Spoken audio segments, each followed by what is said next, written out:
Hi, my name's Chris, and I'm going to be talking about what gang stalking is. This is an introduction to gang stalking video. I personally have been gang stalked for a short time, but I've had the opportunity of witnessing somebody who was gang stalked since 1998. Um, at the time they were being gang stalked, we didn't really know what was happening. Um, so basically this video will be explaining my experiences with that, some of my own experiences, and also introducing people to what gang stalking is. There's a lot of information on the internet about gang stalking. I think there's also a lot of misinformation, and that people don't know what it is. I mean, also I think there's disinformation out there. Um, so I'd like to just clear things up. Um, so gang stalking is basically a bad term for what is a system that is in place to basically get rid of people that the system no longer wants. You can think of gang stalking as society's garbage disposal for people. Um, People that that are speaking out, people that have been used as sex slaves, pedophile rings, mind control, um, human experimentees, uh, things like COINTELPRO project survivors, MK Delta, MK Ultra, MK Alpha, all of these projects, you'll find a lot of people claiming that they are human experimentees, that they're being targeted, etc. You always have to vet what you're hearing, of course, but it's also very important to listen to people openly. So as I said, basically gang stalking is there to discredit people, and that's the first phase, and destroy people. Um, Gang stalking essentially follows a pipeline architecture in which people who have stable families, stable homes, are isolated from their friends through a variety of tactics. I'll be talking about some of them here. Once they are isolated, those same people then become prime candidates for gang stalking, and it's much easier for the perps. By the way, the perps are perpetrators are the people who actually commit the gang stalking. Um, you can think of them as the men on the ground. So, basically, as I said, the perps, once they have isolated you from your family, I will talk about the tactics they use. In fact, the majority of this talk will be about the tactics that they use. You are normally shoved into homelessness, and once you're in homelessness, they have you where they want you. They can either kill you there very easily, or basically just destroy your life. When you are homeless, you have absolutely no protection from this, because they can access you basically anytime. You have to basically live on the streets, on the roads, and it can be very difficult. I've been fortunate enough to not be homeless yet.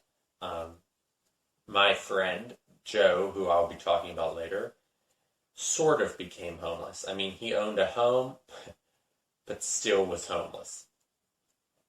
It's kind of strange.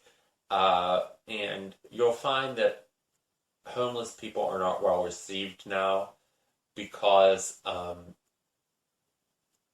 just of the society. We've demonized homelessness for some reason. So anyways, that's basically the idea. And usually those people, once they're in the homelessness phase, will be either controlled through the gang stalking system and kept in that phase, kept down, kept discredited, or killed. They will keep you depending on your situation. If you're an experimentee and they want to continue doing experimentation, they will allow you to live. If not, they're going to push you to suicide. So that's the general idea. It's basically a network of people that work to get rid of social dissent. They basically, like I said, are the garbage disposal of society. So it's a system to eliminate the waste, or what they feel is the waste of society. And it works very well. In fact, it works exceedingly well. Most people don't make it out of this, although the system will give you opportunities to exit. Many times my friend was propositioned to become a perp. They don't call themselves that usually, but and if he would have gone along with it, he was told that the harassment would stop. Basically, they will give people ways out of this. If you join them, you will have a way out. Of course, you're always living on the edge then. It's not worth it. I say keep fighting, but a lot of people say you should just give in. I would never be a perp, though. So, because after what I saw happen to somebody that I cared about and that I knew my whole life and grew up with, this man was my godfather, basically, but I couldn't imagine being part of something like that. So anyways, let's talk about the tactics that gang stalkers use to accomplish their feats. First, I'm going to talk about vehicle tactics. Vehicle tactics are used by perps to harass you. So basically, you will find as a target, I'm going to intersperse this discussion with my own experiences and with the experiences of my friend, and explain how this works. I've been looking online, and there is really not a good video explaining how gang stalking works. They explain what it is, but not how it works. So this is really kind of a how it works video. So the vehicle tactics. A lot of times, like with my friend, like he knew his area very well, and you could tell, like, if you're in a small neighborhood, what cars are going to, who owns what cars, etc. And in his case, he started noticing a lot of other cars in the area that weren't anybody's, like none of his neighbors or anything like that. So that was an indication to him that something was going on. Obviously, any of these things that I'm saying, most of them anyways, could just be chance. So you have to consider that. But when you take it as a whole, and all of these things happening at once, the harassment and everything, it's not chance. That's the point. If any of these things are happening in isolation, well, of course, most people are going to write it off as chance. And that's what the system hopes is going to happen. But if you really take a look at it, you'll see most of this, when it adds up, is not chance. So anyways, like I said, he was around his home, and there were a lot of new vehicles that he was noticing around his home, constantly parked on his streets. When you're in a small street and you've seen the same cars mainly, not all the same cars, but mostly the same cars for so many years, and suddenly you're seeing all these new vehicles, that's an indication. Another thing that they would do to him particularly, and I'll be talking about this one, but this seems to be one of their favorites, is turning their high beams on. In his case, his house was like at the bottom of a hill, and the road came down and then he had a driveway. Well, I guess that doesn't really matter. Well, I guess it kind of does, but I'll explain that later. But the road came straight down to his driveway. Basically, it's almost like you couldn't even tell which was the road and which was the driveway, except there was another road here. So road, his driveway, and his house. And people would sit, the perps would sit up on the upper road here, and shine their high beams through his living room windows and through his house, keeping them up all night, etc. That's another thing they love, to make you lose sleep, which is a common tactic. Sorry, I had some technical difficulties and I had to restart the movie. Yes, high beams seem to be used a lot by them. Anything really they can, like horns on vehicles, anything like that. As I said, they would frequently shine their high beams in his house at night. As a way of harassing him, letting him know they were out there knocking on doors very softly at night, stuff like that. You'll see they try to force you off the road is a common tactic. In my case, that's never happened to me, but in his case, vandalism was extremely common on his vehicle. In his case, he had his tires slashed numerous times. His car was keyed a few times, locks glued shut, license plate removed, draining the oil or antifreeze over a period of time to destroy the engine is a common tactic. Taking things out of your home, like little insignificant items. They love taking insignificant small items that you'll know are missing, but the police that won't believe are stolen. So, for instance, if they came in your house and stole your TV and you reported that, the police would probably believe that someone would steal a TV. But if you reported someone stole pens or something like you came in your house and stole your TV remote, they're not going to believe that. They're going to think that you, are crazy. So, that's one thing that they do. They'll take things like that, like your TV remote, and it'll disappear, and it'll show up in your car. Or things from your car will show up in your house. Stuff like that. Usually, in my experience, this may not be true for everyone else. In my experience, from what I know, is they don't usually do things like you would expect, like cut brake lines, or things like that you would expect them to do to kill you. They don't seem to do. It seems to be little, because I guess that would leave evidence. It's like little things that they do that aren't believable but add up to something. It's kind of like the whole is greater than the sum of the parts. So those are things that they do to your vehicles or do with vehicles. A lot of gang stalking will be done face to face. What you're going to find is that in cities or medium to large cities, you're going to find a lot of technology used. It seems like the gang stalk. I have not experienced technology. It seems like the gang stalking system uses electromagnetic technology to control people. I don't know the specifics of this. As I said, I have not experienced it. But a lot of people claim hearing voices in their heads,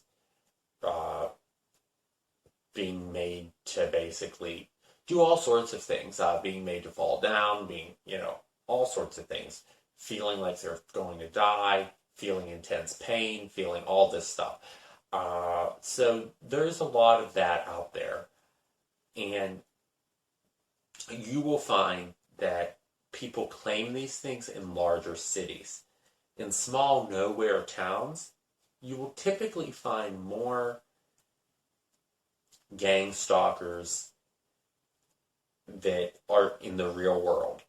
In cities, you're going to find a lot of gang stalking that is accomplished through technological means, simply because they still will come in person, but simply because they don't have the resources to control all the targets in that city and to devote as much time, so it's easier for them to use technological controls like EMF, stuff like that, to just make you feel like crap and to control you. Uh, like I said, I haven't really experienced this, so I'm not really qualified to talk about that. I know a lot of people do experience that though, so you really should look into that if that's experience. I'm not the person to talk to about that. Electromagnetic frequency devices, frequency harassment. Uh, it's all over the place. Actually, a lot of people claim that this is happening to them. My point with all of this is that when you have electromagnetic harassment, you tend to have less face-to-face harassment. And because if they can harass you and torture you that day using electromagnetic means without having to leave their homes, without having to send in teams of people, that's what they're going to do. It's all about cost. Um, if they can't do that, if you're in a small desolate area, you're going to start noticing the gang stalkers coming in person. They know where you are at all times. So my next subject is face-to-face gang stalking, and some of the common tactics you'll see with that is following. That they will follow you. A lot of times it won't be literally like, if someone was walking, if like, obviously if someone was following you right behind you, or, you would be able to point that out and say, hey, that person's following me. It's a lot more subtle in my experience. As I said, most of this is from my experience. In my experience, it is like if you go to a large store, said, and there's a target that lets you know that there's a perp that lets you know that they're a perp. And I'll explain how, like, blinking, staring at you, stuff like that, glaring at you, and they're a perp. You'll often find them following you, but won't be literally following you. Like, for instance, and it's just another tactic. So to let you know that they are there. So, for instance, you could be in this department and go to another department, and that person's in that department. You go to a different store in the mall, that person shows up at that store in the mall. And this happens repeatedly. You go to 5 different stores, and that person shows up at all of them. Coincidence? And it happens over and over and over again? I don't think so. With different people. You will get to know, if you're in a small area, you will get to know the perps in your area. You will always see the same perps. You'll go to a mall. I mean, not always exactly the same perps. It seems like they come and go. New ones will come, to an area that maybe are just traveling through, and they're doing it, but the same regular ones will be there. Right. So this is a big deal. Also, following on roads happens a lot. Not exactly, but right behind you, but there will be cars that maybe are 2 cars back, 3 cars back, that seem to follow you the whole trip. And this will happen every single time, even if you go on really complicated routes. Like, I was going on a 50, I drive almost 50 miles one way to work, and it regularly happens that somebody, even if I take off goofy roads and long ways around, that they will follow you. Way behind you, of course, so you can't call the cops and say this person's following me, because they're like behind you, but then they'll speed up to you and lose, It just, they have all sorts of things like that. So also following on foot, like I said. Swarming. Swarming is something I have never experienced, but a lot of people claim to experience this thing. Basically, it happens a lot apparently at work, where people in an office setting,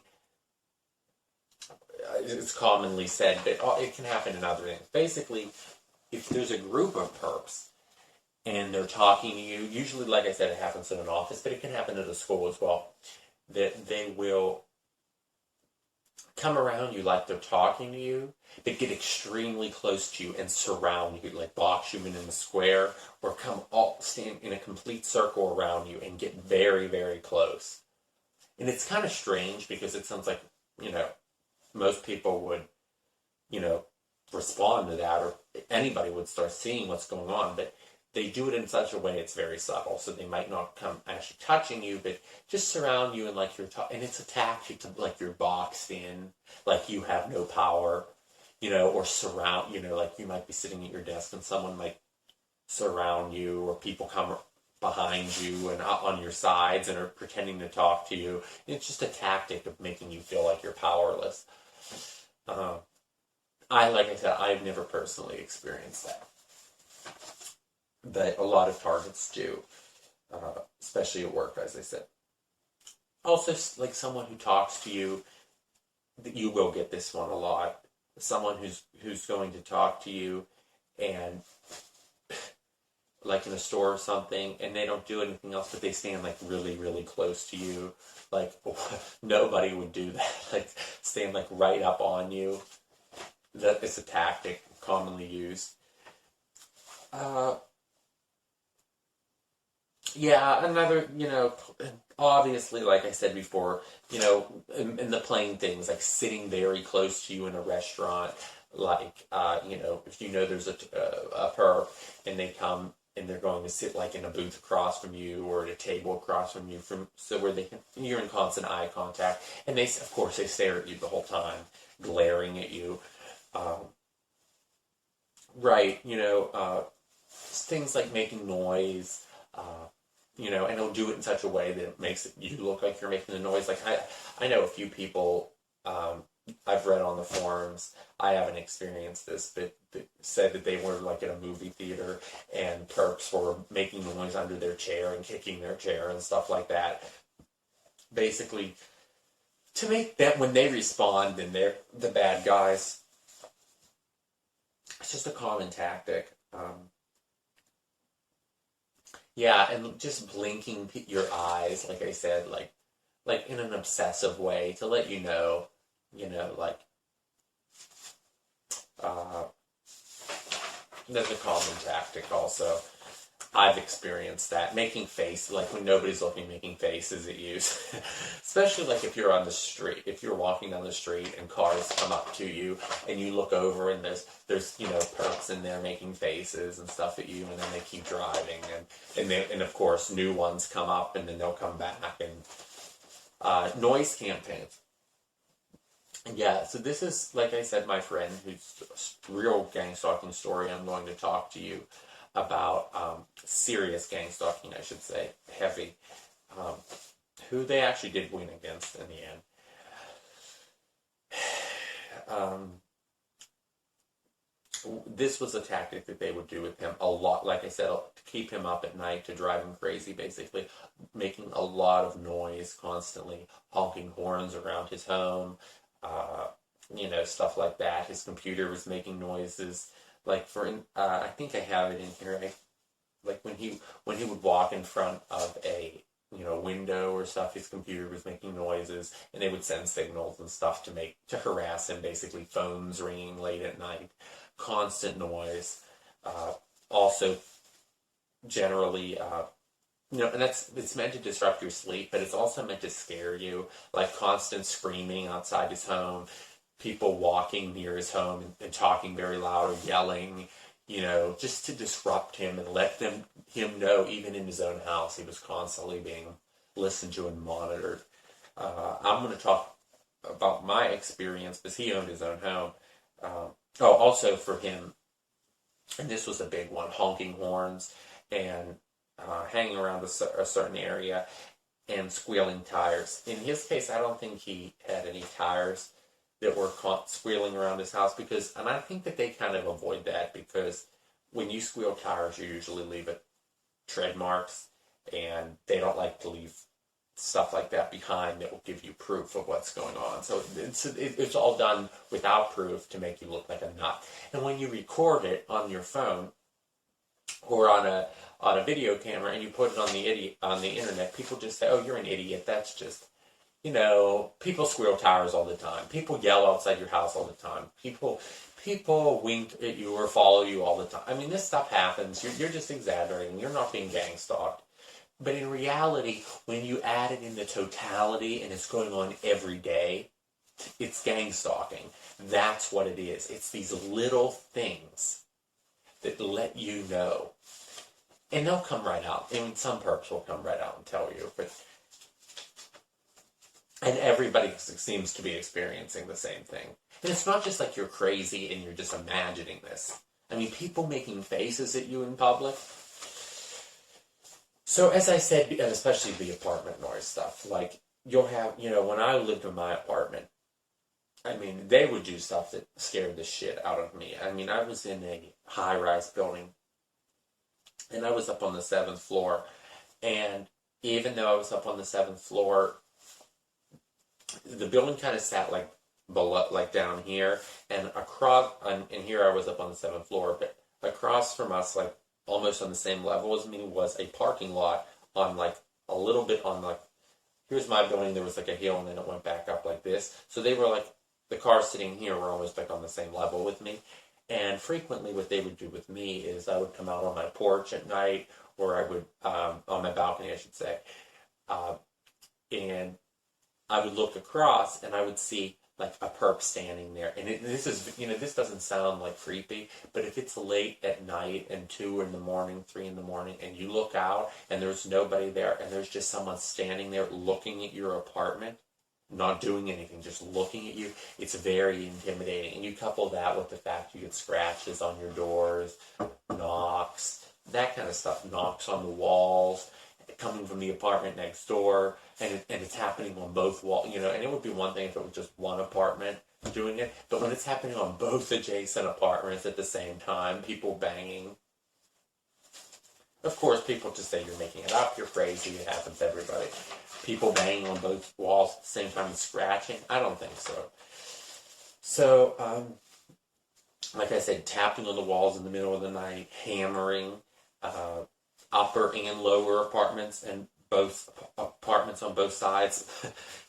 It's almost like people would be like with a broomstick or something, like on all sides. Like, it's like unbelievable. I mean, sometimes the expenses that they go through to do the shit that they do is unbelievable. That they must have rented the apartment below me and above me and on both sides, or just recruited these people in some way. I mean, it's unbelievable. I mean, and when you tell this to people, it just sounds fantastic, and people think you're making it up. And if you think I'm making it up, I don't care, because you're just a perp, or you're an idiot. Because there's literally thousands of people who are claiming that they are targets, okay? And I've seen it firsthand, and if you don't know, and if you haven't seen it firsthand, and with all of the people claiming what they're claiming, you're just ignorant. And I don't have time for that. So, as I said, constant monitoring, noises, controlling your time, like having vehicles, like if you're, like I'm on my way to work, and 2 vehicles, it's like a 2-lane highway or one way, and they get up there and block the highway and go like, it's like 55 and they're going 30, both of them, and they block traffic. I mean, that's the kind of shit they do. Or like, they'll get behind you, in front of you, and on your side, and like force you off the road. Those kind of tactics. Like I said, I haven't had that happen to me, but my friend, I believe that has happened to him a few times. I haven't talked, by the way, this person, I have not talked to him in over a year now, because, as I will get into the story, so I do have to kind of remember some of the things that happened to him, and because they did basically win with him. So, yeah, blocking you in is another tactic. Like if you're at a store, someone comes behind you, people stand behind you, perps will stand in front and behind your car and just talk and act like they're having a conversation, and you can't get out, and you're sitting there and you're acting like crazy to get out of the spot, and then they act like you're crazy. Meanwhile, they're like just doing rude things like that. Very inconsiderate. Like who would stand in front of a car that's trying to back out unless you wanted to get run over?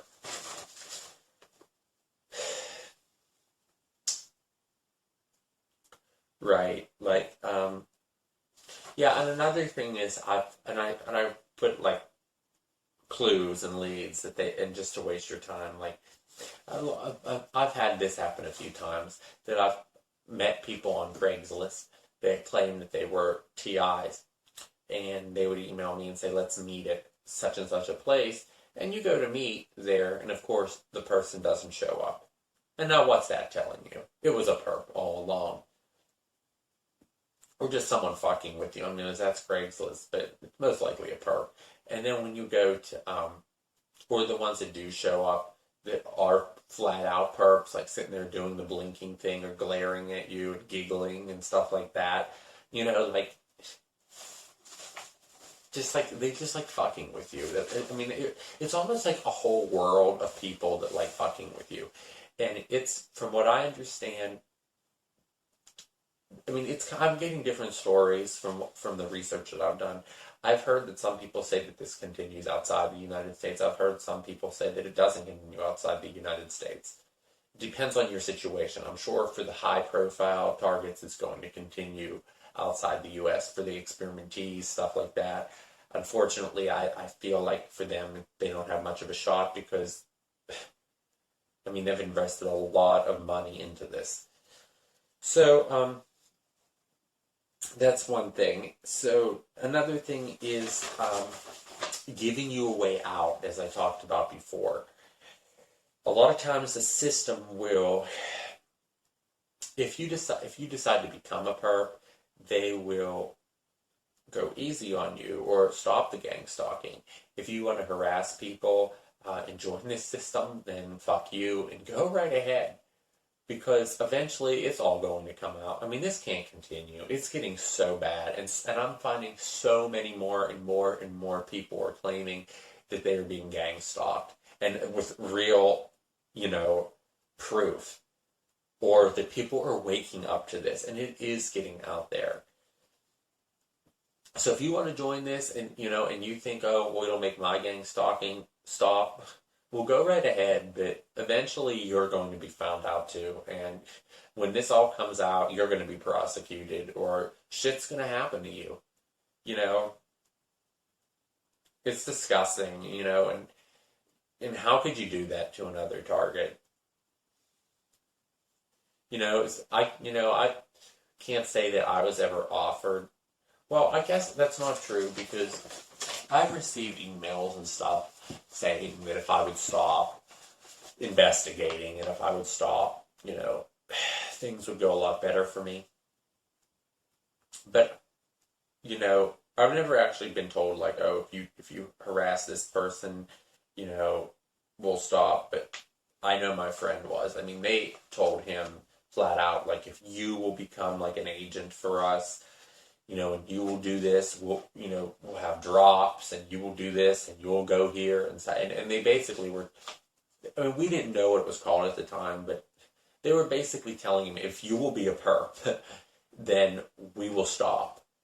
But he never did, to his credit or to his discredit, because now he's totally, we'll talk about that later. So, like I said, they like to cause problems with your telephone, install bugs in your house to monitor you. In his case, believe it or not, they were actually putting physical bugs in his house. And by the way, people do find these bugs. This is not just imagined. I've seen videos where people actually discovered them in their homes and pulled them out, and they had people come into their homes. What do they call them? Like inspectors and stuff, and they said, oh, you must have a nice audio system because your whole home has wires running to every room.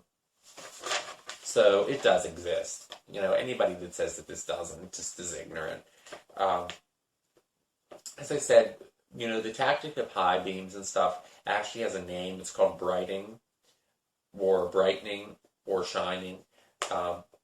So if you're walking down the street in the city, people flash their high beams at you, stuff like that, just to let you know that they're there. Car accidents, flat tires. I've noticed one of the tactics that they love to do around here anyways is put a pinhole in the sidewall of your tires.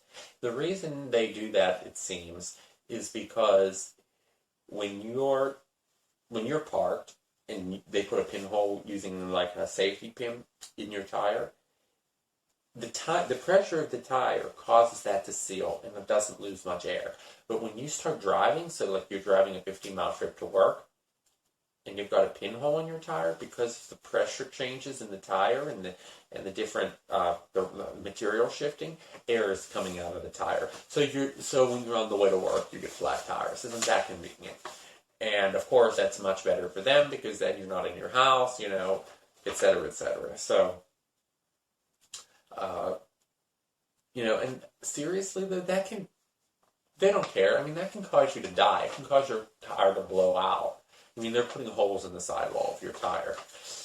A lot of people do claim that they do these kind of things as well to destroy your health, to make you sick.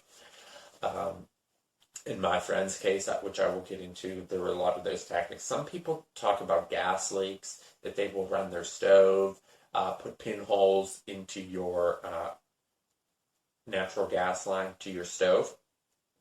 So if you do have natural gas, I strongly recommend that you either move away from it and have your gas turned off to your house, seriously, because that is a common tactic. Or just you better make sure that your stove is not leaking or the pipes are not leaking, because that is, I mean, God knows, and it's just to destroy your health, basically make you sick, ruin your life essentially. And it's an easy way they can do it. And then when you discover it, it's like, oh, well, you had a gas leak. It's not our fault. Whose fault is it? It's yours for not. Do check about that. Also, people that are allergic to things, they'll put things like that in their food. Things are allergic to, if you're on a high, a dietetic diet, they will put, replace things with real sugar. Do things to fuck with your health. They have a profile on you. If you're in this system, they have built a profile on you, gone to your doctors, they've got all of your info. I guarantee you, they know what's going to fuck with you, and they will use it. So just be careful. And it seems like locks on doors don't really help, stuff like that. I don't understand how they do it. I don't know if they pick the locks or what. But in his case, it seemed like they were always in his house. I mean, he had like 3 deadbolts, 2 deadbolts on the doorknob, and he wasn't doing a damn thing. He had he had bars on his windows, and they were still getting in. So you just explain that, things missing, things disappearing from his house, things coming to my house, things coming from my house to his house. He was living in his car, okay?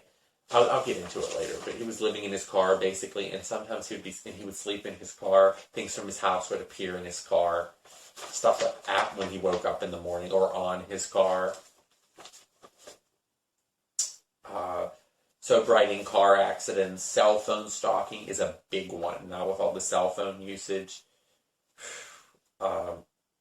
people are constantly being monitored on their cell phones, not to mention your cell phone's emitting all this radiation continuously. Right, so the microphone and video camera in your phone is basically used to monitor you continuously. So just be aware of that. Because you don't think, and the people that do this in these groups, it's not necessarily the government per se, but they seem to have unbelievable access into cell networks and stuff like that. And obviously this is all proven. The NSA has just been caught monitoring everybody's activity. So you don't think that they can do this to you?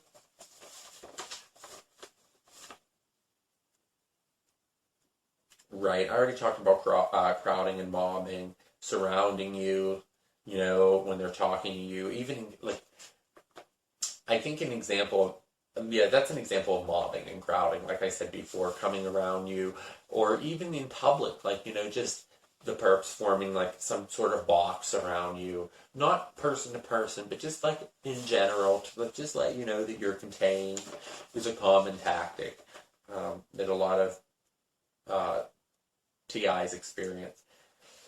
Um, Directed conversations, that's a big one there, folks. Directed conversations is when they, this is a common one that happens with me. If I'm on the phone and I discuss something with someone, okay, and it can be something very obscure that no one else is talking about, like, a death in my family or something, and, not something national. Obviously, if it's national news, it wouldn't be odd if someone else was talking about it. But directed conversation happens like when something happens or I have talked about something, and suddenly you'll go out in public and someone else will be talking about something very eerily similar to what you just talked about. And the perps will let you know, like your family member died, and you might be standing in line or something, and the perps will say, gee, isn't it a shame that she died, it's really a shame, she will be missed, it's little things like that, to let you know that they were listening to your conversation. Or, you're looking at a car or something, and they'll say, yeah, I'm not sure if I want to go with that, just it's a conversation to let you know that they know what's going on. You know what I'm saying? It wouldn't anyone else listening outside of the conversation who heard them talking would think, oh, these people are just having a conversation. But for you, it was done on purpose to let you know that they were listening to your activity and that they know what's going on, and that this whole conversation they're having is contrived to let you know. It's basically about your life. It's one of their common tactics, and it's very creepy.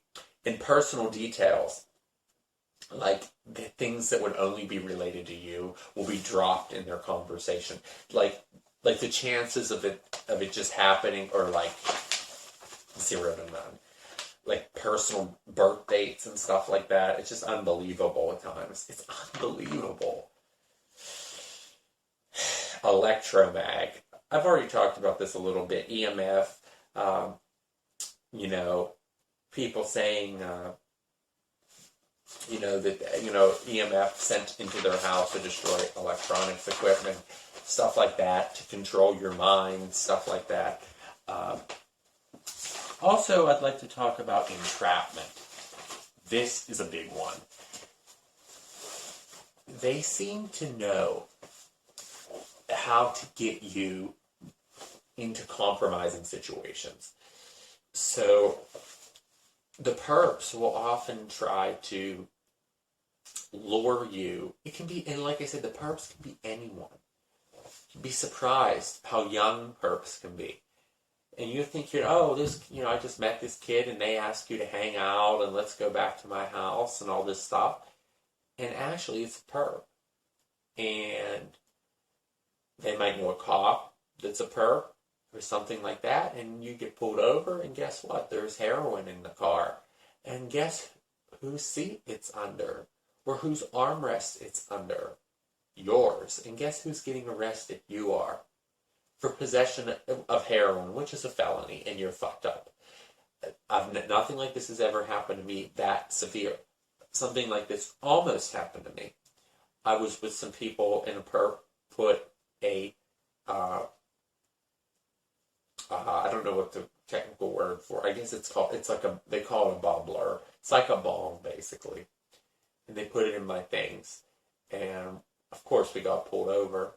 And, long story short, I almost got caught with it. But, basically, I finagled myself out of that in a way that I didn't get caught with it. And nobody got in trouble with it.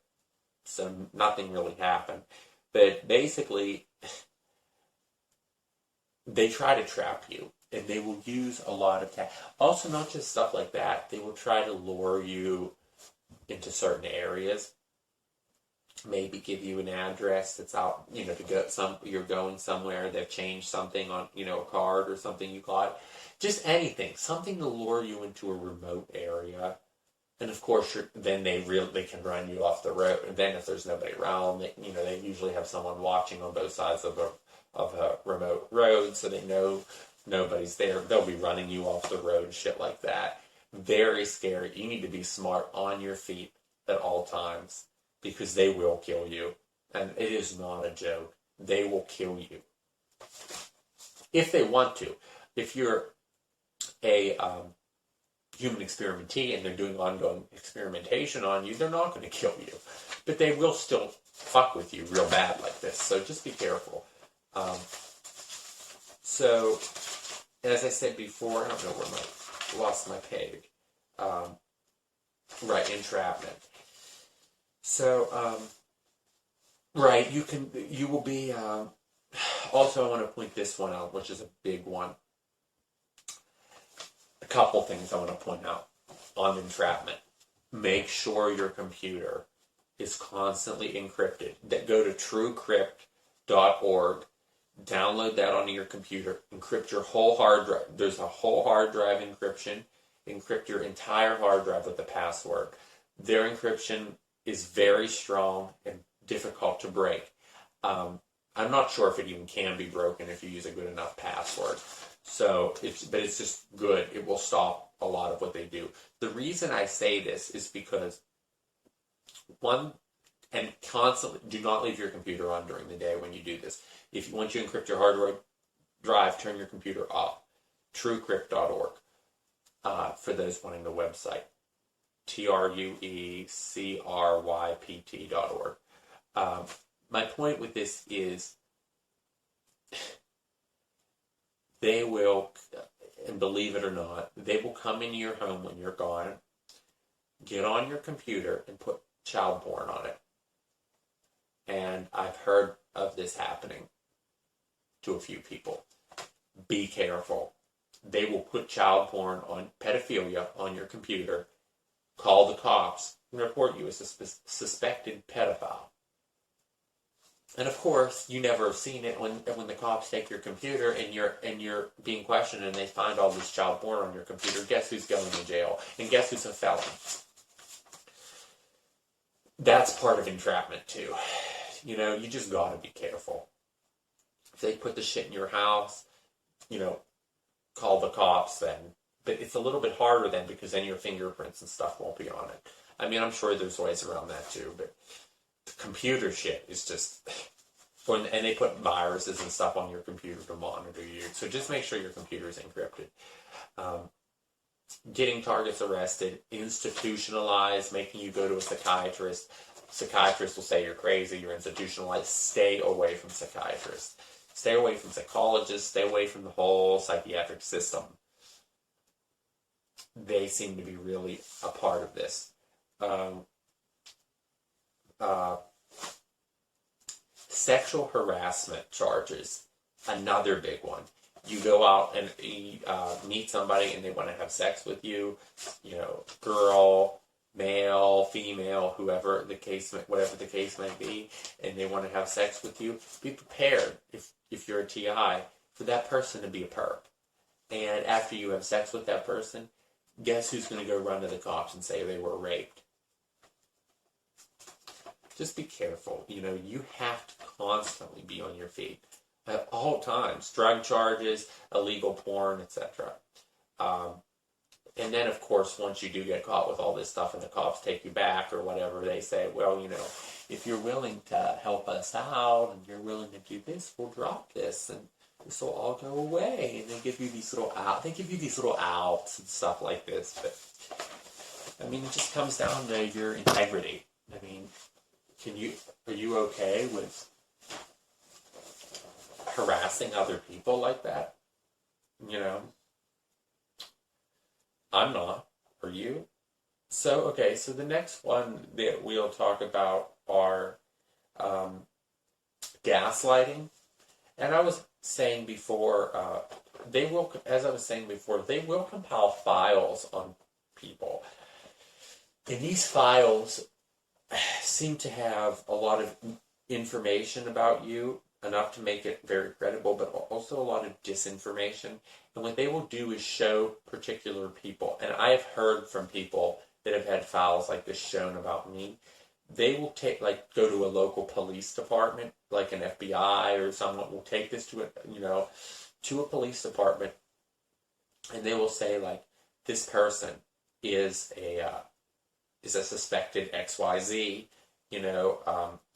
and we need to monitor them, and they will give them these files on you that make you look like this horrible person, and the cops will harass you.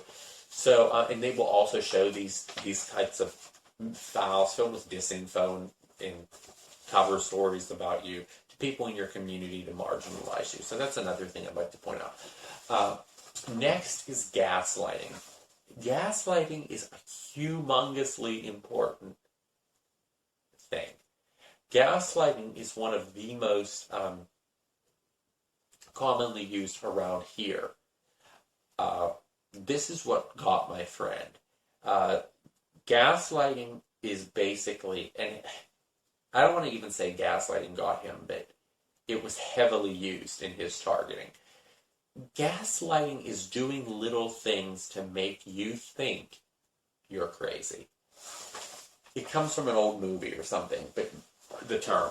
But basically, what they will do is little things to you, like I was saying before, like move things out of your house, put them in your car, and like when you start thinking about it, you start questioning, am I crazy?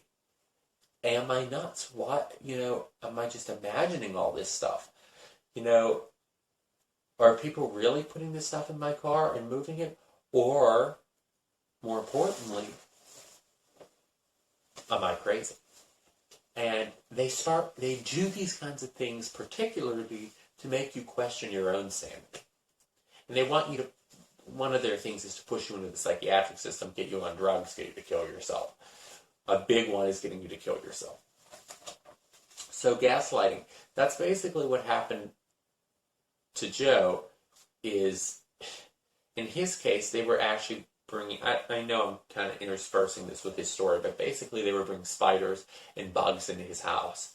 And he kept thinking, and what he would do is he would go to the doctors, and he was getting bites all over him. And the doctors were and they weren't finding the bugs. And the doctors were saying, you have delusional parasitosis, you're crazy, these spiders don't exist, blah, blah, blah, you've had exterminators out, there's no spiders in your house, you're crazy.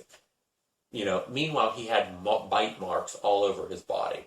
And they were just saying, no, you don't have bite marks. That's because you're picking at it yourself. You have cuts all over your body because you're picking at it yourself. Those bites and stuff you have aren't from spiders. They're because you picked your holes in your own stuff and stuff like that. And it's done to make you look like you're crazy and to make you think like you're going crazy, which is what was done to him, to make him seem like, I'm not. Maybe I'm not really seeing these bugs. Maybe these spiders and stuff I've had in my house exterminated, maybe they don't exist. Maybe I'm hallucinating.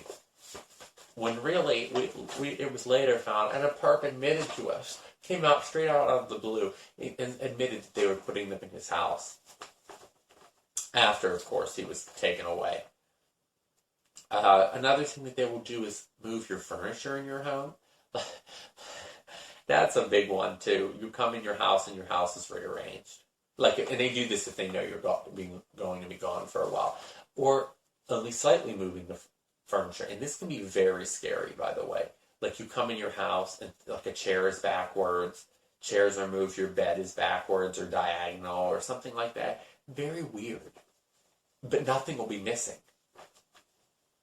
Or maybe the drawers are pulled out. Stuff like that, Those are the home entries are huge. Gaslighting and home entries go hand in hand. If you buy clothes, for instance, sometimes the clothes, you won't be able to find the clothes you bought, but then there'll be new clothes in your closet that you've never seen before. Like they'll replace it with a similar item or a smaller size. That's another one, different size that you didn't buy. They'll actually take the item back to the store, buy a different size item, and bring it back and put it in. Yeah, like I said, also taking small items, the important items, like taking your computer mouse, for instance, and you can't seem to find it, and then suddenly, you go out and buy another one, and a week later it shows up next to your computer or something. Not like in a way that you would have spotted it before, like in an obvious place, like sitting right on your computer or something when you come back home. Stuff like that. Like I said, gassing and poisoning are very common. Tampering with food, spraying fumes or scents into home, uh, gas leaks, illegal entries. There's a big one. Illegal entries are very common. Okay, you know, I've and there's security systems and stuff like that. But I've found that the gang stalking people either use cell phone jammers to jam these things, or they know exactly what they're doing. I believe, from my understanding, with the wireless security systems, that they use cell phone jammers to jam them, and that because they use normally the way these home security systems work is the newer ones wirelessly, like basically send text messages to their station or whatever. And basically what these people do is they have a cell phone jammer that jams a signal and they can come in your home. And then what they do is they just disable all the motion sensors, take the batteries out, break them, that kind of stuff. Um, Illegal entries are also used for gaslighting and to build a psychological profile on you, to see what you're eating, see what kind of foods are in your house. Sometimes your food will disappear too. I mean, they're so arrogant. I've even gone into Joe's house with him. Okay, we left. I forget where we went, and I don't know. This was like years ago. I might have even been in high school at the time or something. I spent a lot of time with this guy. He was my godfather. Um, I don't know, and I don't know if we went back to my house and then I went back to his house or something like that. This is an older man, by the way, and who's not a pedophile or anything like that. But went back to at his house. We always used to play computer games, stuff like that. Came to my house for something. I think it was my house, which is not far away, 5-10 minutes away. Okay, went back into his house, and they had like made themselves a sandwich. I mean, it was like unbelievable. They had like made themselves a sandwich, and the sandwich was sitting there on his kitchen table. I don't know if they got scared off or what, but or maybe they didn't know we were going to be back so soon. I don't know. Stuff like that. And I don't know if they were, and what they would probably do is eat it and leave the dish out. I mean, it's just another tactic. Illegal surveillance, stuff like that. People with binoculars in cars, like in his case, because you could, in his house, like I said, with the driveway slanting down, you could sit up here and actually look through his thing. So eventually he ended up cardboarding all his windows. It didn't help in the end. Um, yeah, like I said, illegal surveillance. Oh, yeah, people if you have pictures anywhere, especially on your computer, be careful because they will identify your friends. That's how they do it. They come into your house, find your photos, find your computer pictures, stuff like that, and that will be used to build a psychological profile on you, and also to contact those people, find those people, and try to get them to work with them. And if they don't, then guess what? They might become targeted individuals themselves, or they will basically make it, or they will come in between your friends, find out who's your friends, that kind of thing, and use that to blackmail you, stuff like that. Um, yeah, like I was saying with photos, like if you have any dirty pictures and stuff, blackmailing you, revealing them at your office, stuff like that. Right, bugging phone. I mean, some of this stuff is really, obvious, like bugging phone, surveillance in your residence, listening to cell phones, um, hacking into computers, keyloggers. I mean, honestly, I think the best thing to do is go on the internet, download a copy of Linux, and just wipe out your computer operating system. Once you have that installed, install TrueCrypt immediately, encrypt your whole thing with like a random password with symbols and random numbers and stuff. Check to make sure your keyboard's doesn't have hardware bugs, and then constantly turn your computer off when you're not using it. That's one good way to keep them out of your computer.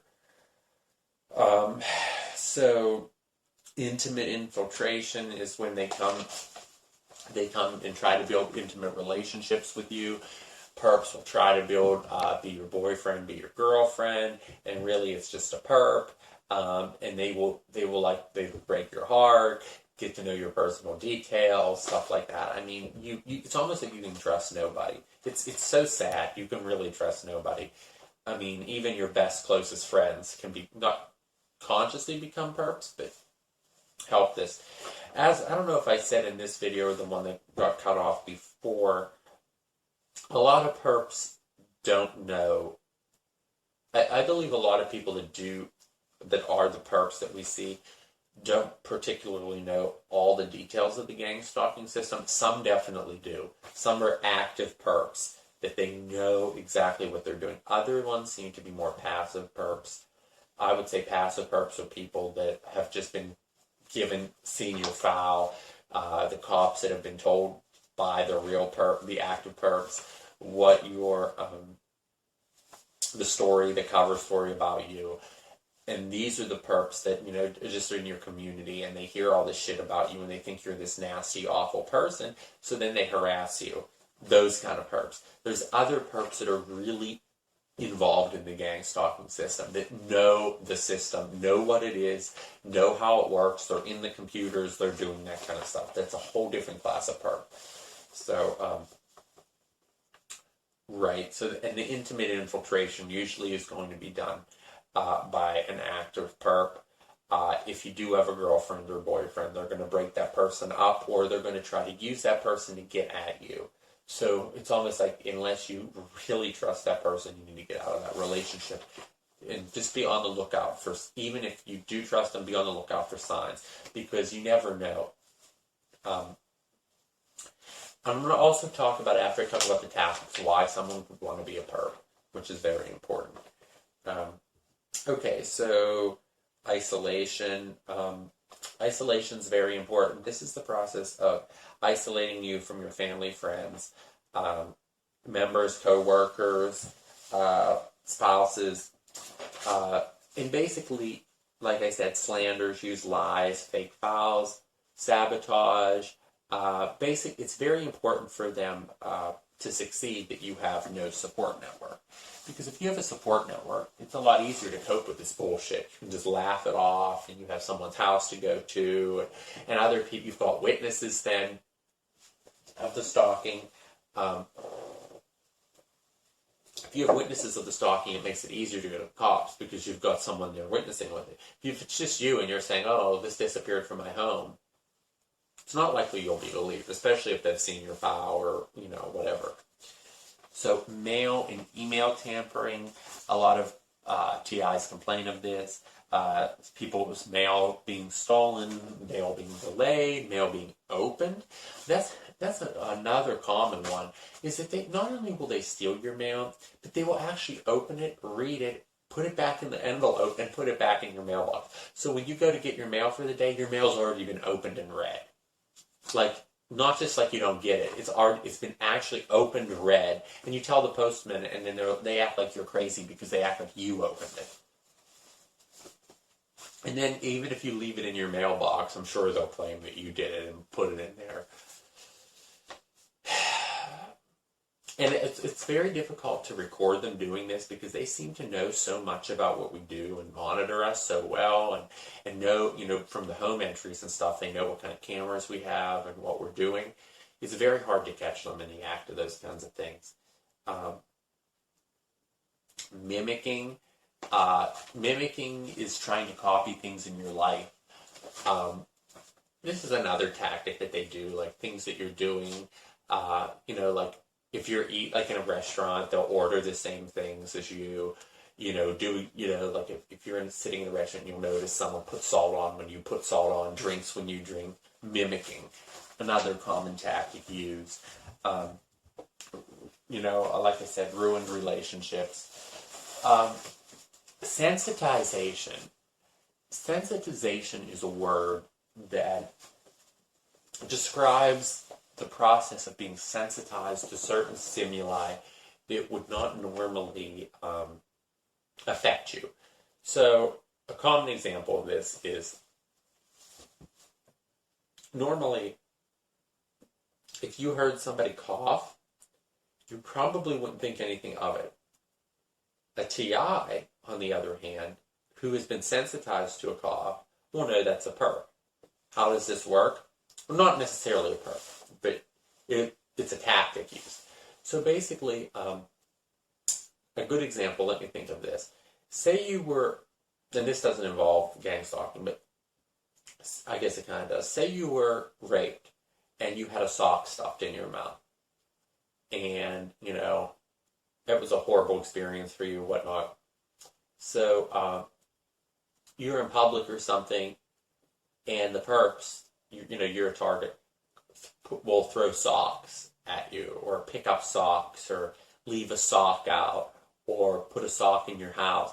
And it's just to constantly remind you of what happened to you, and also to sensitize you to that stimuli of a sock. Normally, what's a sock? Unless you have that first part of the story about being raped and the sock in your mouth, the sock means nothing. There's socks all over the place. The same thing goes with coughing, and stuff like that, sneezing, blinking, winking, stuff like that. They can sensitize you to those stimuli to make things that seem normal, like wiping your nose or pulling your ear or something like that.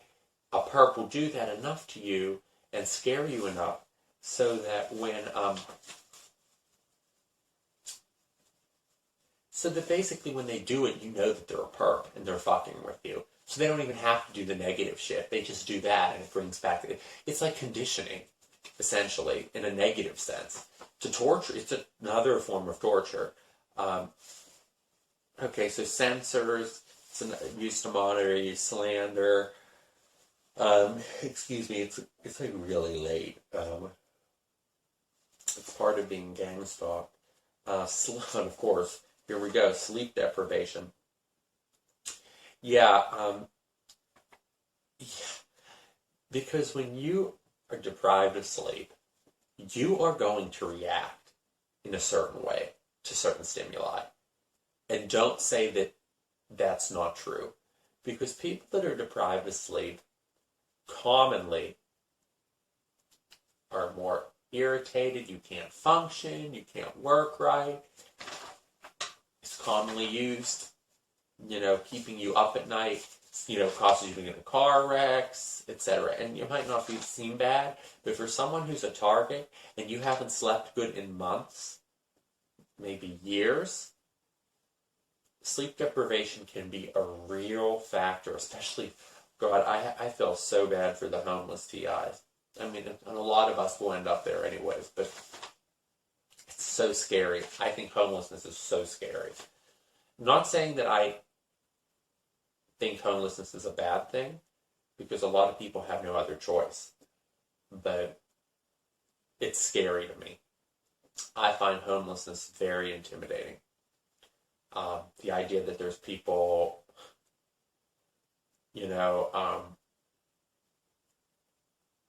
to have access to you at all times, and you never have a stable place with walls and a door to shut. At least I feel at least somewhat safe with my door shut. Of course they have access to my home and stuff, but, I feel a little bit safer. At least I'm not in public and I can shut my blinds and have, like, a second of privacy, unless they've got, cameras in my home. God knows what.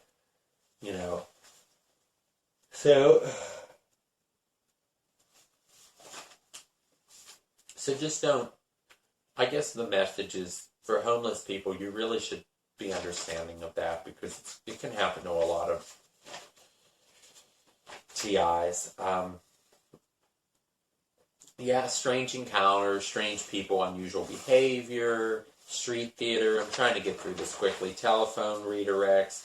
That's a big one. When you call a company or something and you think you're talking to the bank, you need to make sure that the person you're talking to on the other end, like the gas company, is actually the gas company. Sorry, the video cut off last night. So I'm going to finish up talking about telephone redirects and a few other common tactics.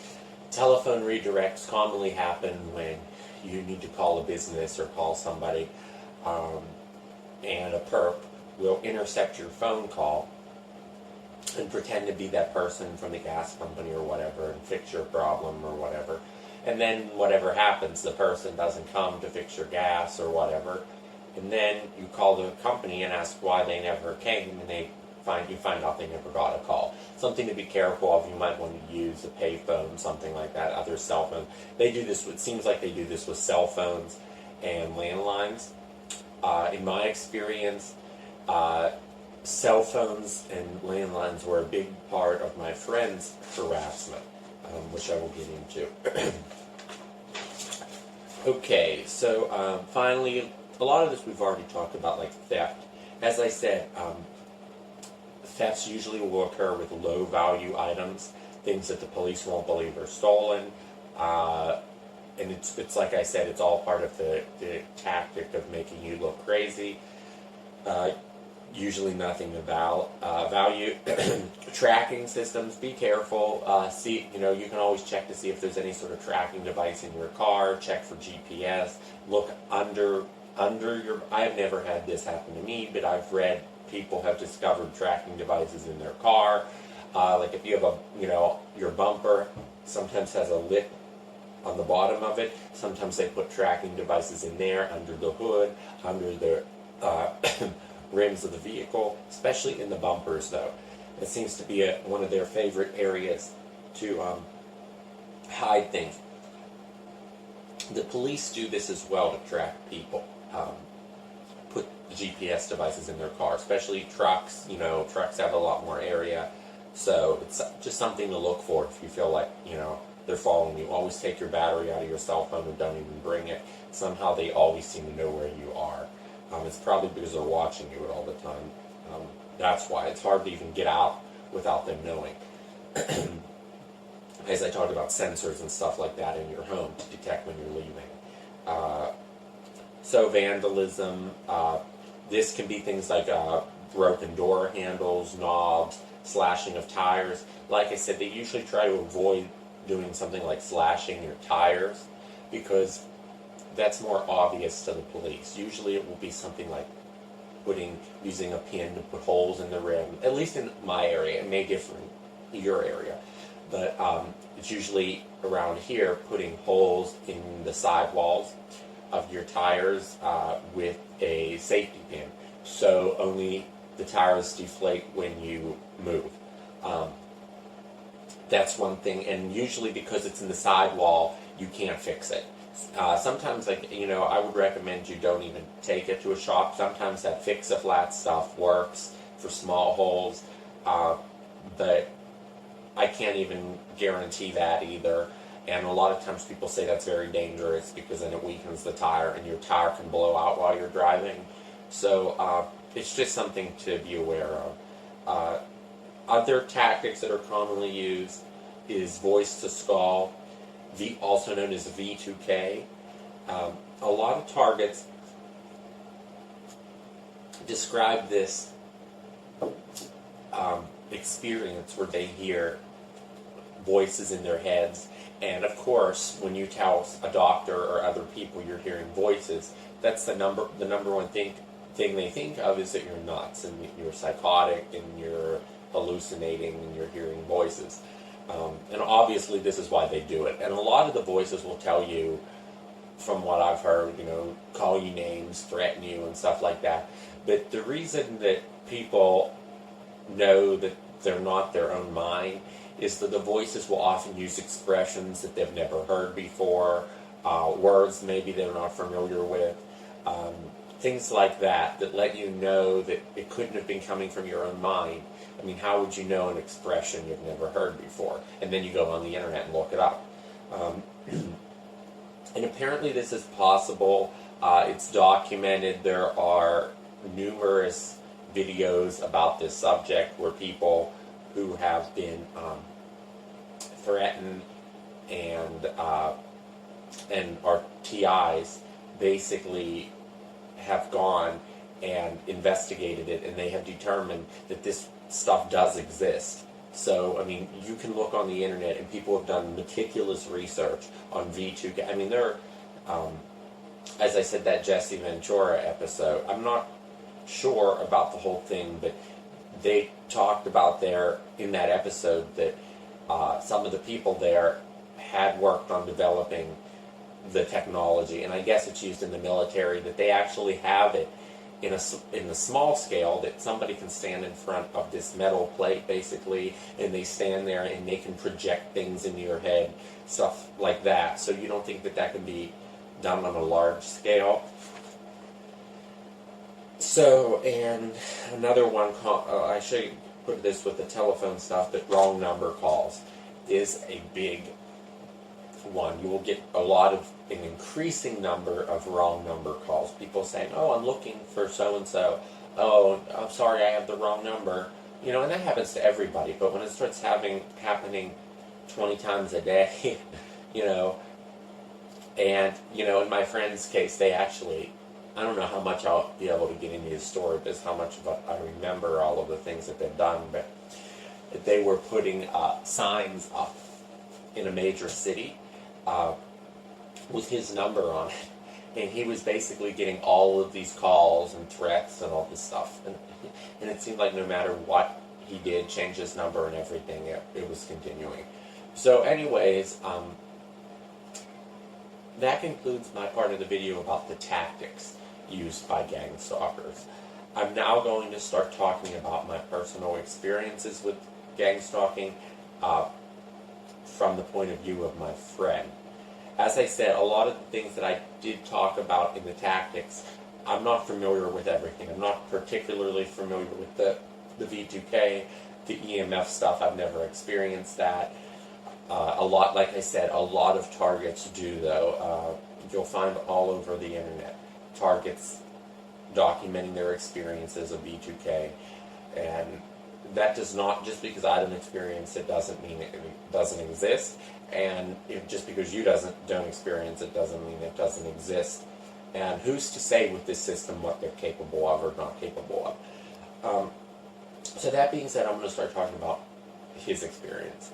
So this man, whose name was Joe, was my godfather, used to be a employee or a co-worker of my dad's in the school system. This man was about 10 years, well, a little, maybe older than that than my dad, like maybe 15 years older than my dad. So he retired before my dad and everything like that. But anyway, so he used to, you know, he lived near my dad, always coming to our home.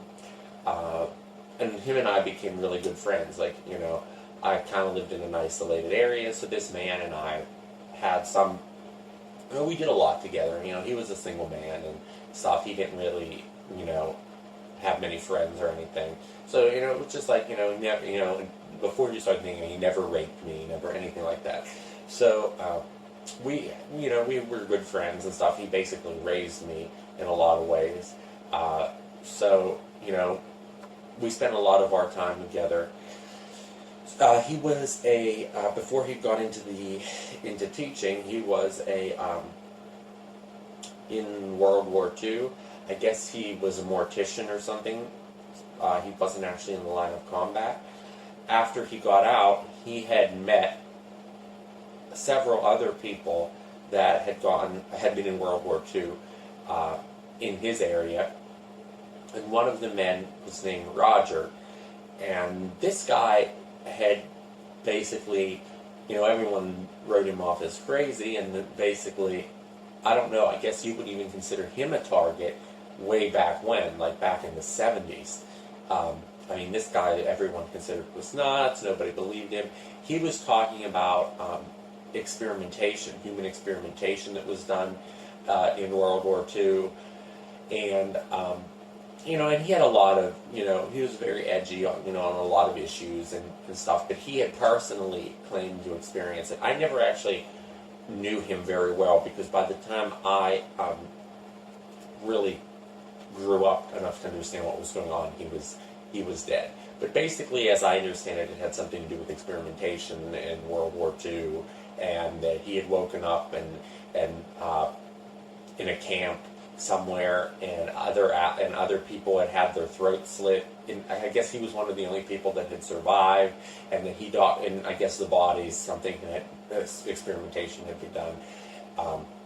And so, just very strange things like that. He talked about chemical weapon experimentation and on the corpses and other stuff. And I guess after doing a lot of research about it, we found out we found other people that had claimed similar things than him. So anyway, my friend Joe had advocated for this person and had done a lot of research on what he was claiming. So, long story short, this guy, Joe basically met this guy, and they developed a friendship. And basically, Joe took him in, gave him some support, helped him get housing and stuff like that. The problem is the gang stalking system does not take kindly on you doing that. And so after Roger died, in kind of strange circumstances, I might add, he did not drive and basically was found dead in another city. And they claimed that he had a heart attack, but he had no reason to be in that other city. So, very strange. So anyways, and by the way, just when Joe started advocating for him. So that's important to remember. But also, this was about 15 years ago, after he died, Joe decided that he was going to continue exposing this, and Joe really started getting into these kind of specialized subjects like experimentation, things like that. And he was doing local campaigns to let people know about it, passing on information. We have a huge flea market out here. He would, and it was like $10 to open a stand. It was like, it was nothing to have it put up the table. And basically what he was doing is he was going to these flea markets, passing out tons of information about this, raising awareness of we didn't know it was called gang stalking, but he knew that Roger had been intimidated. Sorry, I was interrupted again. But he basically was doing a lot of activism to raise awareness of these issues, and he was raising awareness of the intimidation Roger had experienced. He was trying to have his family file a lawsuit on his behalf. And that's when the gang stalking really started with him. And what it seemed like was they knew that he was lonely and wanted a friend. So, or not wanted a friend per se, but just was a lonely kind of guy. So they had a perp come in and that he never had met, and who claimed to be this woman who was writing him from another city. Long story short, what started happening is he was divulging personal information, telling her about this, and I guess she built up I guess that's how they built up a profile on him. And meanwhile, he was well known in his community. So basically what started happening is people started saying that he was nuts. God knows how they did this. It was probably perps spreading disinformation about him. But people started saying he was nuts. Things like that. Then what they started to do to him was, this was a long time ago as well. Before this spider thing started, they started putting signs with his phone number in a major city around here. And up on telephone poles, there was actually yellow signs that said, "I'm looking for this person, call me." And it was his number, and he had no idea about this. And there were people calling him, threatening him constantly, a lot of prank calls from pay phones, and of course the cops did nothing about it. So changed his number. It seemed to continue. Meanwhile, him and this quote-unquote girl pen pal had never actually met. So just a lot of weird harassment started, people telling him to back off, and he knew that he was going to be intimidated by the system, but he didn't know how bad. So basically it continued, the harassment continued, a lot of phone calls. Then, like I said before, what they would start doing was sitting up on that hill, flashing their lights in his house, never letting him sleep, honking horns. Things started going missing from his home, reappearing, disappearing. Things would disappear out of his house, go into his car. A lot of home invasions, scratching on his walls at night. Phone calls from pay phones, of course, with threats. Phone calls from untraceable prepaid phones with threats. People telling him he was going to die. His car had been run off the road. At one point, his gas tank, he had to have his gas tank drained, his car towed. His car had 8 gallons of water in his gas tank. I guess his gas tank had been low and they put a hose in, and they actually drained it out, and there was 8 gallons of water. All 4 tires were flat on that occasion. On other occasions, they would do the pinhole trick in the tire. Tires would go flat over time. This went on for years, okay, and it was continuous. Continuously people watching, surrounding his home, walking around, and he lived on this little desolate street in the middle of nowhere. I mean, there were neighbors, but there was no reason for a lot of activity. There had never been a lot of activity, and suddenly there were people walking up and down his sidewalks, continuously around his home, and stuff like that. And if you go and tell the police this, they think you're crazy. So, and he did keep reporting, kept filing reports, and of course, when you start hearing all this stuff, the cops think you're nuts. Then it seemed, this is important, he started getting a lot of computer harassment, and of course he's still talking to this girl who's pumping him for information, and computer harassment, threatening emails, all the obvious things, but also some really invasive things, like his computer would freeze, like the mouse would freeze, and up would come chat boxes, and they would actually put up messages on his screen, tell him to stop, threaten him, and he took pictures of these, sent them to the police, of course. They did nothing. Literally threats popping up on the screen. And they, we had looked into it, how it was happening as well, and we found that there had been remote access tools and all that stuff put on his computer. So that was a big one. He was afraid to sleep at night. On one occasion, he had a gun in his home, and just a pistol. And on one occasion, he came home and he found on the side of his wall a bullet mark, like a scratch on the side of his wall, and it had gone through the neighbor's patio window, and I guess the neighbors weren't home either. Like the patio, I should say. It blew out the patio. Not completely shattered, just made a pretty good sized hole in the glass, and it had lodged itself in the brick of their wall, of their sunroom. So, and of course, how was he going to explain this? Because a bullet fired from his gun had grazed the wall and gone through theirs. And of course, when he went in his house, his gun was sitting there assembled, because he kept it disassembled.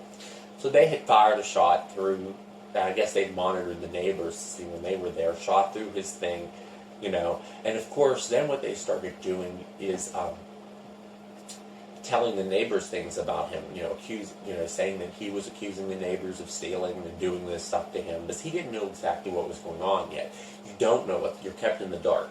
The neighbors were saying that then of course then they get the neighbors pissed off at you, and I don't want to say they're perps, but they become like perps, and they start, shaking their fist at you and hating you and stuff. So basically, because of what they did, they spread hate everywhere about him. The neighbors were spreading stuff. He was accusing these people. They were accusing him. They were telling other people. It created a huge issue. Nobody believed any of this. Okay, I have seen it. I have experienced it with him myself. I have been in his home, come out and seen the tires flat. Also, he lived in a house in which the garage door was at the bottom of a slanted driveway, and what I described before, and people would come quickly from the top of the hill, kids with their skateboards, and as fast as they could ride down the hill and jump and hit their boards as hard as they could against his garage door, and bang that door and bang that door all night. And of course, when it's kids. You tell the cops this, and they say, "Oh, it's just kids," and they're going to watch, of course. And then it started getting a lot worse.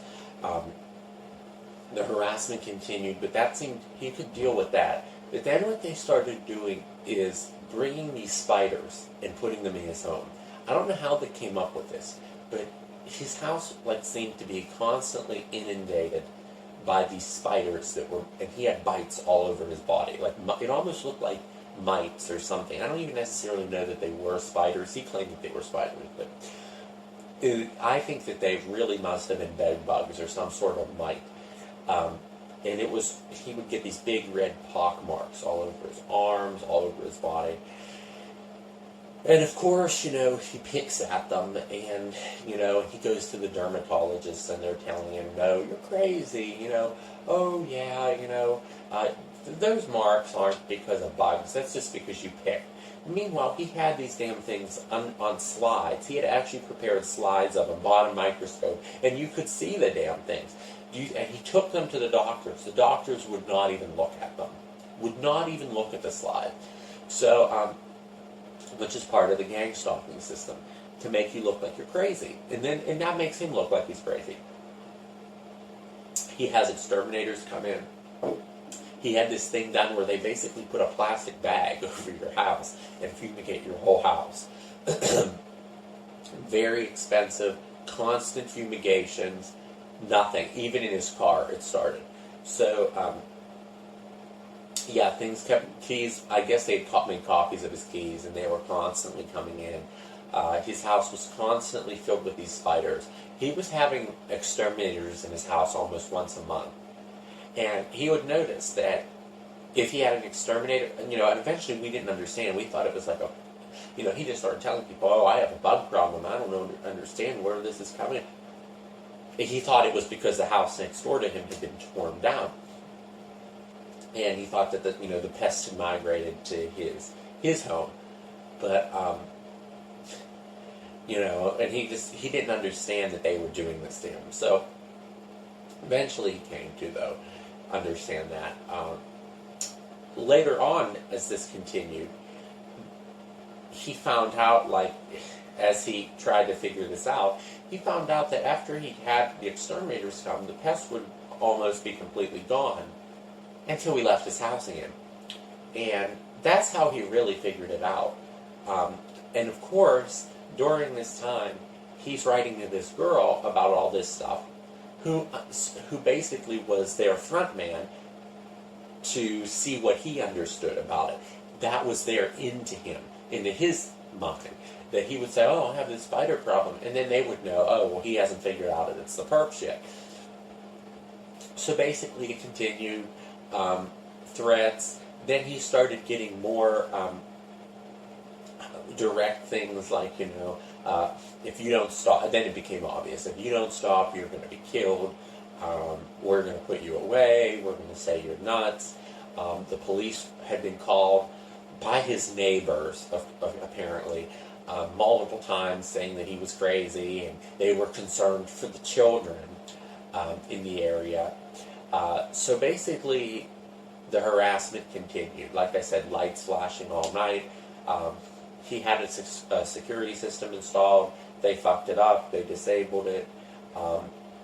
Basically ruined it. And what good is it anyways? Like I said, because it was wireless and they had the cell phone thing.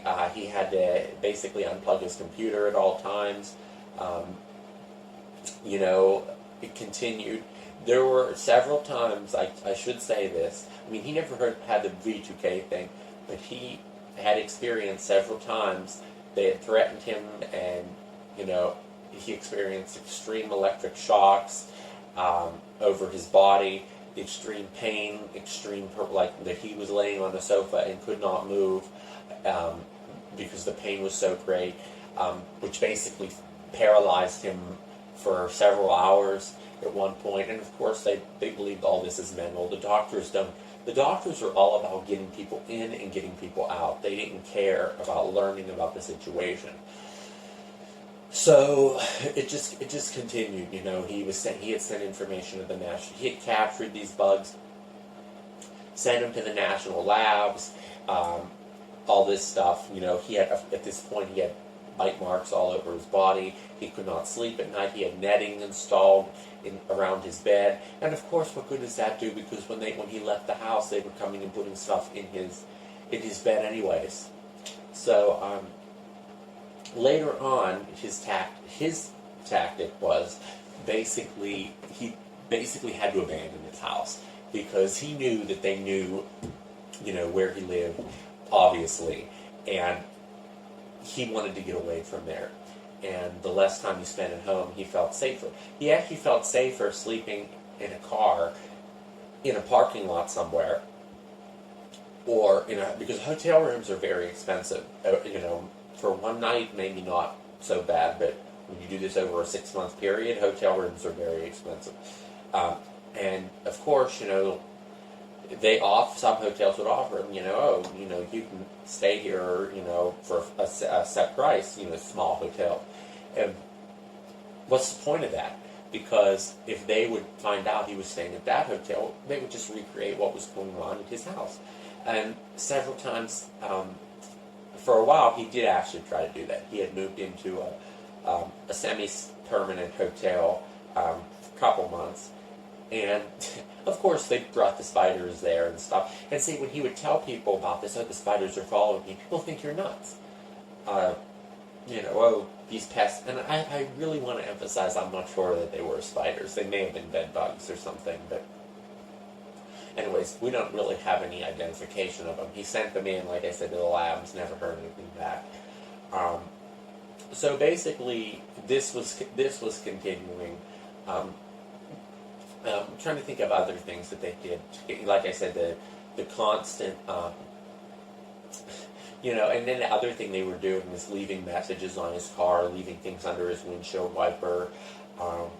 He had one perp, was this girl, and he actually found out where she was. He used to go out to restaurants and stuff, and this one perp kept messing with him. He found out what kind of car she drove, and because this was a girl that had flirted with him and stuff like that. So he found out what kind of car she drove. She drove a white van, and he didn't get the license plate number though. So basically, he knew though he had seen that white van. This is a relatively small area. He had seen that white van in town a few times. Before. And basically he just waited and kept waiting, and finally he found out where she was coming from and where she was going. And she lived about 6 hours away, which just goes to show you they bring in perps from out of town. He found out where she worked. He waited on the side of the highway, finally did get her license plate number. Finally did find out, and he used to go to her. Then he went to where she worked. She worked in like a car, probably just a front job. It was just a front job. She worked at like a Dunkin' Donuts or something. And he would go there, and of course she would see him there, and it was like his way of turning it back onto her. But, they really didn't like that. That when he started messing with one of them, that's when the system really came down and hit him hard. The harassment really ratcheted up. the threats really ratcheted up. I mean, he was to the point that he was not sleeping anywhere. His car had been, he had wrecked his car 3 times because he wasn't sleeping. They later found out that something had been done to his gas pedal, something had been fucked with in his car. Um, you know, they were trying to take his license from him because remember, he's probably in his late 70s now. And, and of course his car is his only way out. So he wrecks his car. At one time he was a perp fucked with him when he was sleeping in his car, and he was so terrified by, this guy making faces or something. You wake up and you hear someone knocking on your window and they're making faces at you and stuff. He just turned the car around and floored it, and he had wrecked the car. So finally, on his third car that he was on,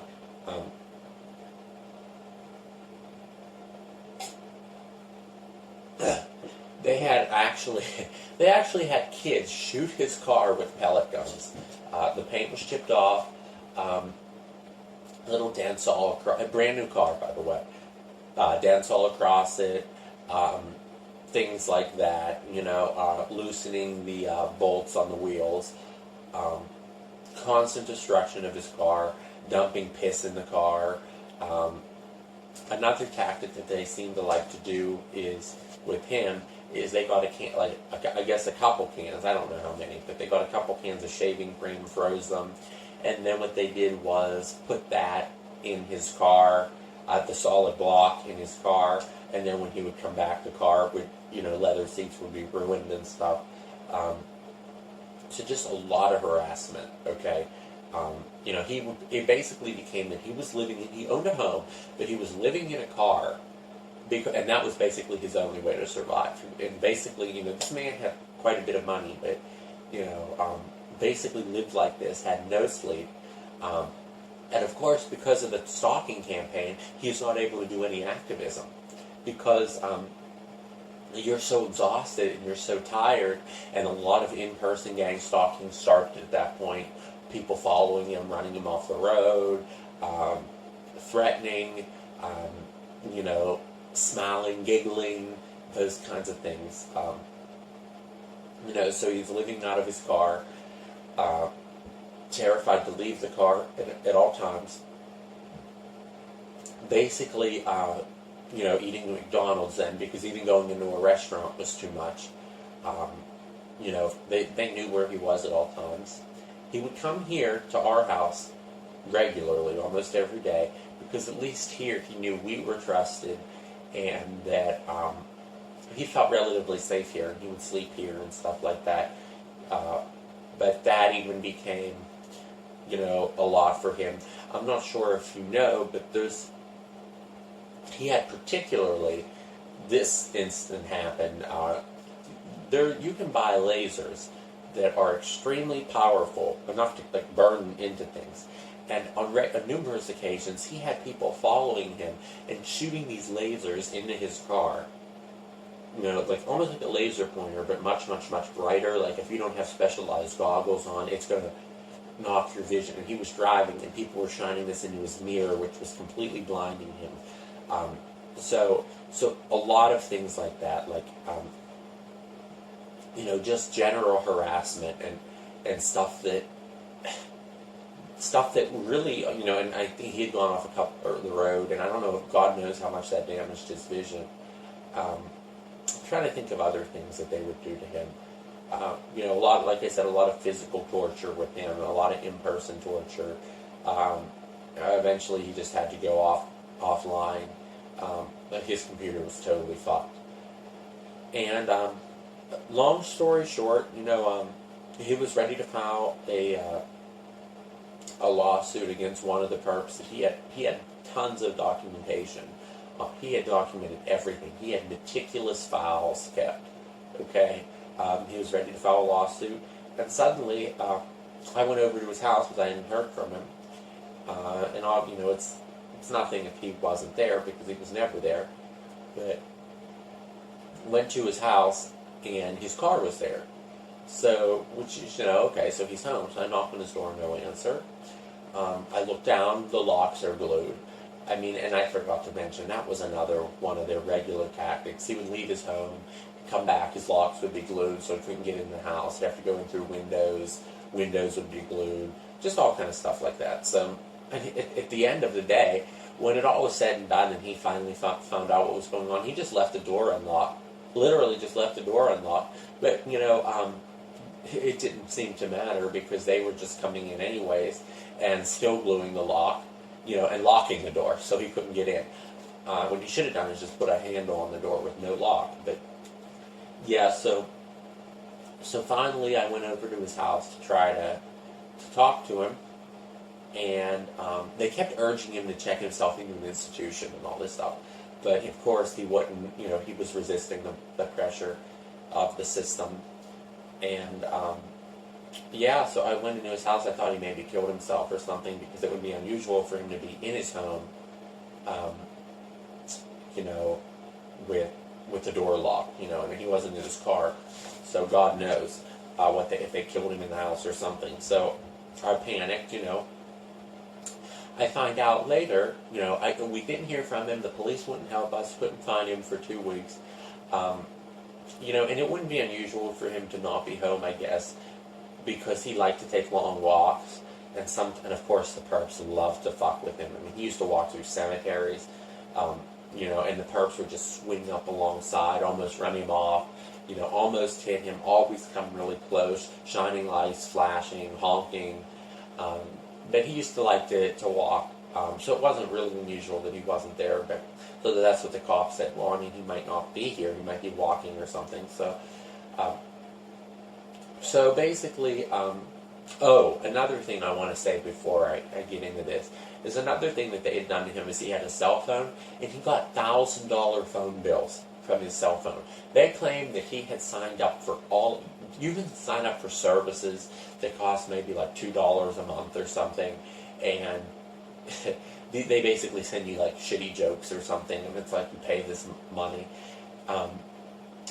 He had, because of the harassment, he just basically took the battery out of his cell phone and kept it there, never used the phone because he knew he was being tracked. But they had signed him up for it must have been thousands of these services, and he got his phone bill, and it was like thousands of dollars. I mean, so just financially fucking with him, fucking with his bank accounts, saying that he passed checks that he didn't pass, money disappearing from his account, coming back, weird shit. That was towards the end. So anyways, couldn't find him, just said, oh, maybe he's out, God knows where he is, haven't heard from him. 2 weeks later, we finally went back and said, look, we haven't heard him from 2 weeks, something is wrong. The police finally did a little bit of an investigation, and they find that his niece had somehow managed to get power of attorney over him, and by the court, and had checked him into a nursing home. No, to a institution. Later it was a nursing home.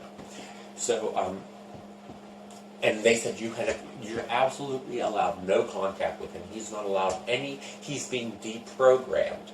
He's not allowed any contact with the outside world.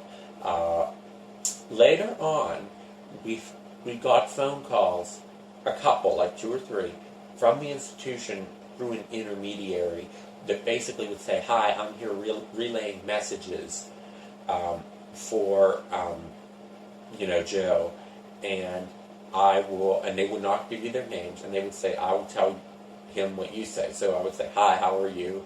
The relay would listen to what I say. Then they would tell Joe, he says, hi, how are you? And Joe would say, I'm doing good. How are you? And we would talk through this intermediary. And the reason they did that is because when I would ask, Joe, where are you? The intermediary would say, I'm not relaying that message to him. I won't tell him that. And I would ask, how do you like it there? And he wouldn't tell Joe that. So there was no way of finding out, there was no way of finding out where he was. We later did find out where he was, but it didn't matter. He was in a secure facility. There was no way of getting in. Okay. Meanwhile, he had his wits about him. He was very sharp. There was no reason. And I had personally seen the gang stalking. I mean, they said their claim was none of what he had been experiencing was true. The spiders wasn't true. I mean, the bugs weren't true. The harassment, the computer stuff wasn't true. The phone stuff, the car stuff, the vandal. They even said the vandalism wasn't true. He just imagined that, I guess. So just imagine. I mean, he had literally gone through. It must have been hundreds of tires. Hundreds of tires, and I'm not making that up, hundreds of tires on his car, constantly fucking with him, constant pins in his tires, and there was no way around it. So so he was put into an institution. They said you're not allowed any contact with him. After that third call through the intermediary, I never heard from him again. I later find out from his sister, who later died, a couple weeks later died, so he has no relatives except his niece now, who says, his sister tells my mother, oh yeah, he was put into a nursing home. We can't tell you where. We will not tell you where, and basically he has he's not allowed any contact. I eventually went to almost every nursing home, found out where he was. I go there, and I just show up, and I go to talk to him, and they let me in. So I guess they had been checking the list, or whoever was doing whatever wasn't doing their job. And I sit there and talk to him, and he said, yeah, he had his wits about him, but he was heavily medicated. They had been giving him this was about 7 or 8 months after he disappeared. So, heavily medicated. He knew who I was, though, and said, I don't know what's happening. They took me here, and they won't let me out. And the harassment subsided when he was there, of course, but there were still perps. I guess there was one of the nurses, basically, was a perp that was fucking with him constantly and stuff. So he basically said, that they had one. They had labeled him. They had a psychiatrist come in and say he was schizophrenic, he was psychotic, all this stuff. He was imagining all this.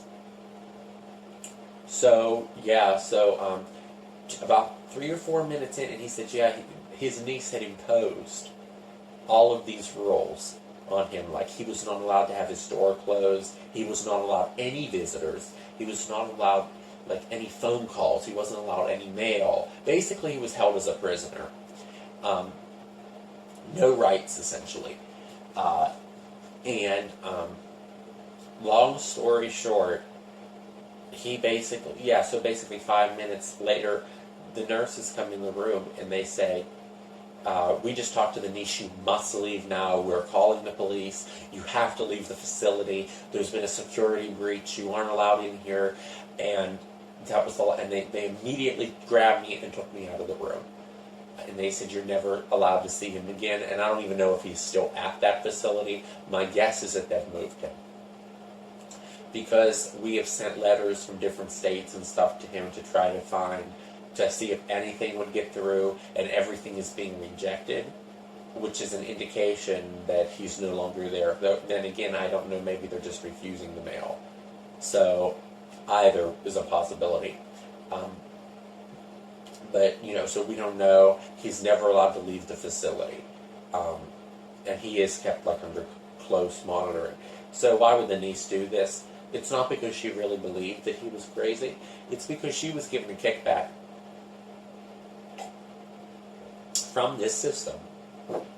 I later found out that she'd been looking for a job, and suddenly she got a very hard to get teaching job as almost a superintendent of a school. And she had very little experience. So they basically gave her a little promo, God knows, and the other thing was, he had quite a bit of money, and she was getting control over all of that. And he was planning on leaving it to me. He was planning on leaving it to, continue the activism, continue this. And she, managed to legally, change all of that somehow to say that, he was not in his right state of mind, this activism and stuff that he wanted to do was insane, let me have control, basically, of his money. Basically, it did, and God knows the corrupt judges or whatever, how she did that through the court system. You know, just constantly things like that, you know. It just, and ever since then, I haven't, I've lost all contact with him. There's been nothing. Everyone, he just disappeared. Nobody knew where he went, and the whole community was just glad. And a couple days later, I went back to his house, found his house was up for sale. You know, God knows what stuff, you know, because now he's gone, they've probably stripped it of all the tech that was in there. I mean, monitoring him. I mean, so it's all impossible to prove. I mean, but there is a lot of material that he had. They probably destroyed all his records and everything. So this system is not kind, and this system is vicious. It will destroy you if it can, and it destroyed him. It's very hard to fight this system, and after which I took up his cause and I tried to fight it and stuff, and even legally tried to do it, and then I began being gang stalked to a lesser extent than he was. I think with me, their thing was to scare me out of even starting. I think their thing with me is they want to say, like, still offer me the out and saying, look, if you just shut up and go to school and let this all go. I'm 24, by the way.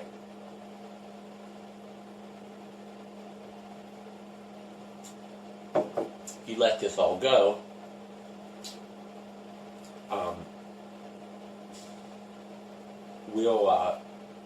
we'll stop, and you'll have a nice life, and you know, and the shit that they do now that I experience it firsthand, it's just like unbelievable. Like, you'll be sitting on a park bench or something, or like just waiting, and someone will pull up, like in the winter.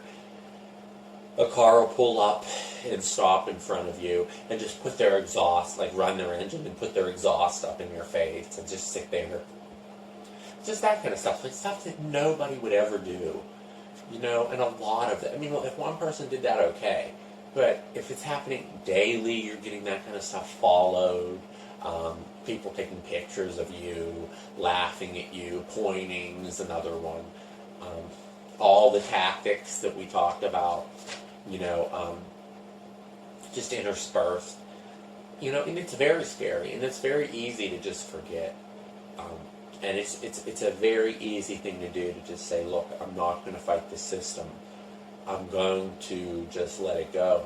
I'm going to just live my normal life and forget about what they did to him, forget about the whole gang stalking system, and just move on. But if you do that, not only are you giving up and you're a traitor, but you're really just furthering this system and hurting other people.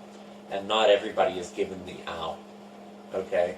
Not everybody has a choice to participate like that. Some people that are human experimentees or pedophile people must be continuously discredited. Those people will never be given a chance back in, especially the human experimentees, the activists. You're gone. I mean, you're a lifelong target. So, I mean, I'm not going to forget about what happened, and I will always remember, and I think everyone should. So, I'm sorry to drag this out so long, but I wanted to make sure the whole story got out there, and later on I'll try to post more videos. But to all the targets out there, good luck, and be strong. And if you become home, try to maintain connections with your family, but even your family, as in his case, can become perps. Just maintain your sanity, to keep your wits about you. As I like to say, just keep your wits about you, because if you let your guard down, they will get you. And I don't say that just to scare you. They will get you. Depends on the type of target, as I said, but these people are experts. this system is there to destroy you and to contain you and to discredit you. And it's a pipeline that does it extremely efficiently. So what we need to focus on is how to break that pipeline at each of the stages. I think one aspect of fighting the gang stalking system can be focusing on the first stage before people become homeless, before you're totally discredited. Education of people about how the system works, countering the disinfo can be very important. You just need to be strong.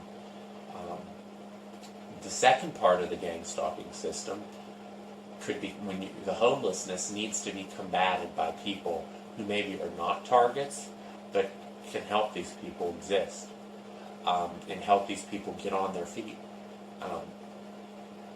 So we need, at every step of the way, we need to stop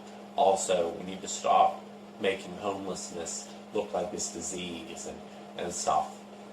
I mean, a lot of people, like for Joe, homelessness was not a choice, it was a necessity, even though he had a home, because they take it over. So that's another thing. We need to educate people about homelessness. We need to educate people about the system. We need to offer people that don't want to be homeless a way. Offer couches, offer, turn a spare bedroom into a hostel. Do things like that can break the chains, break the system, and ease the pain for people, especially in that phase. And the other thing is we need to constantly make sure we don't encourage people to commit suicide.